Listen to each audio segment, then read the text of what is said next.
This is a game we've all played as kids, the red light, green light game. However, unlike the childhood version, in this version, if the turnip on the platform catches someone moving, their head will immediately explode and turn into a starry sky, and the eliminated player's blood will turn into marbles that make the ground slippery, greatly hindering the player's progress. The rules of the game are simple. As long as someone presses the end button, they win. But few survive because the turnip on the platform actually has self-awareness. If a player tries to rush toward it too quickly, it will sense them from behind and immediately turn around. Players who can't stop in time will be eliminated. As the game begins, a few students break the rules and turn into the starry sky. Seeing their classmates die one after another, the remaining students quickly unite and suggest that if they move forward slowly and press the button, they can survive. But this idea is immediately rejected by one student who, after speaking, advances the timer.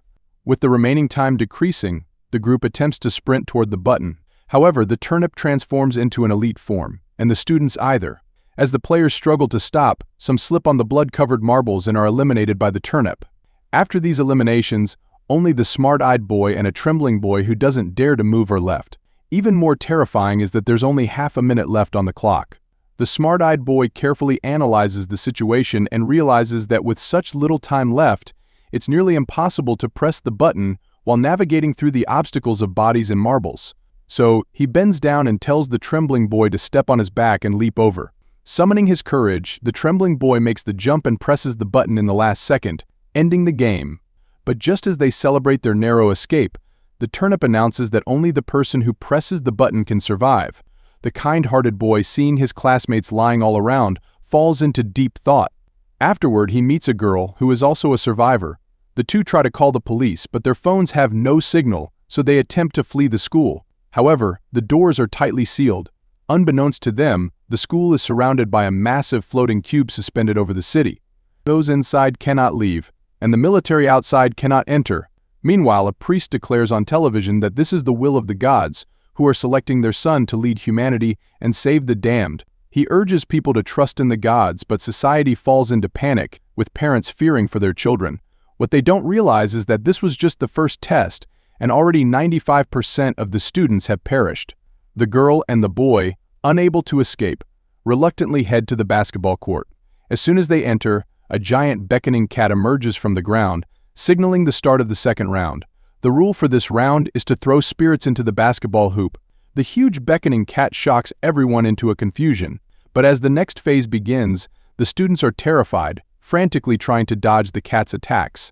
At this moment, the captain of the basketball team rises to the challenge, but was unsuccessful, leading to his tragic death. After the basketball player's death, the huge beckoning cat became even more aggressive in attacking humans. The boy, who had been observing for a while, noticed something peculiar and told his classmates to take off their mouse costumes. As expected, once they removed the costumes, the huge beckoning cat stopped attacking. However, just as everyone was celebrating their narrow escape, the cat suddenly turned and began attacking again, even more ferociously than before. After devouring a few more people, it suddenly focused its attacks on the girl. To save the girl, the boy put on a mouse costume to divert the cat's attention. The plan worked. The cat, attracted to the mouse costume, shifted its attacks back to the boy. But just as the cat was about to kill him, it suddenly stopped. At that moment, the boy heard the cat meowing. It turns out that the mouse costume allowed him to understand the cat's language. The smart boy quickly moved to the cat's back and began to soothe it, which surprisingly worked, and the cat fell asleep. The boy then grabbed the ball, ready to make the winning shot.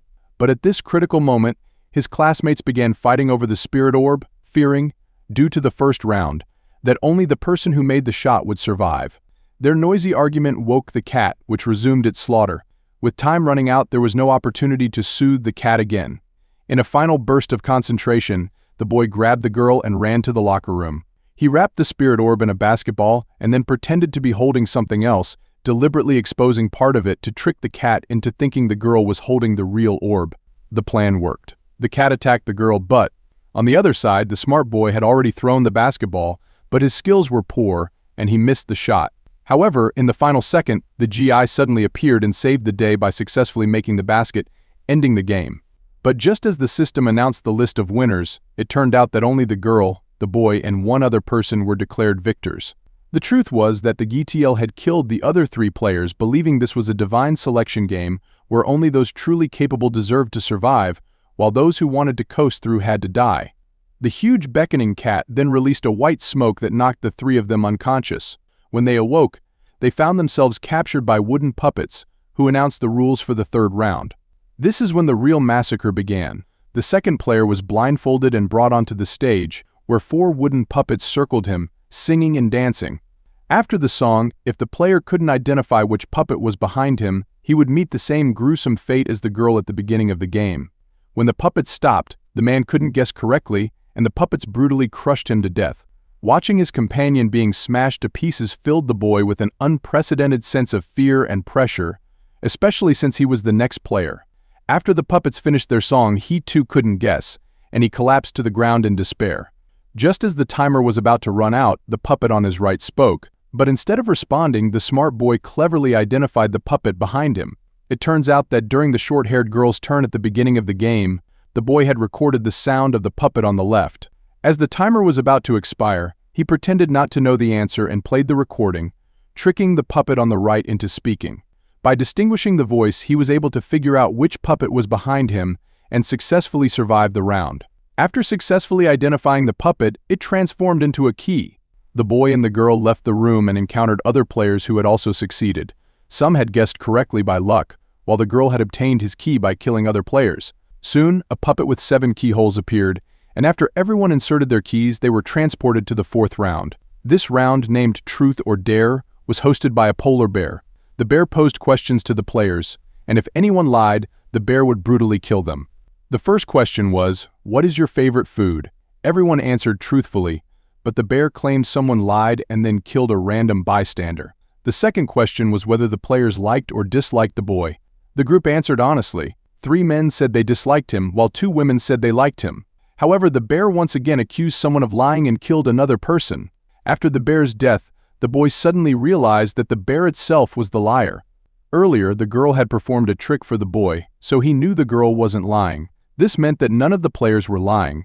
It was the bear who was deceiving them by falsely accusing others. Once this was uncovered, the polar bear's facade shattered, revealing its true form, a black bear. After successfully completing the 4th round, the group reached the final challenge, a game of tag.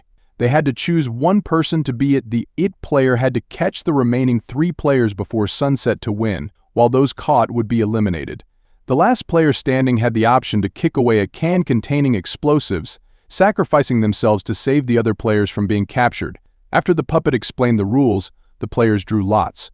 Unfortunately, the greedy boy, who had killed other players to secure his chance at survival, drew the I card, making him the chaser in the game of tag.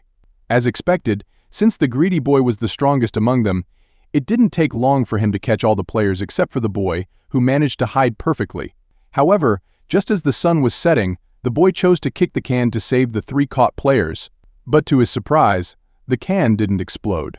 The puppet then revealed that this round was just a game and that no one would be eliminated. After this, the puppet kindly offered the 5 remaining players some ice cream. But as the final round of the game, it couldn't be that simple. The girl soon noticed something wrong with the ice cream sticks. They had the word death written on them. It turned out that to be the ultimate winner, not only did one need skill, but also luck. It just so happened that the smart boy and the girl drew the life sticks, while the greedy boy and the 2 other bystanders drew the death sticks.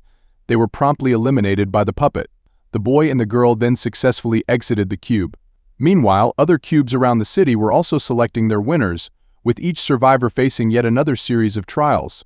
In the final scene, an old man appeared on the screen, seemingly declaring to the audience that he was the god overseeing everything.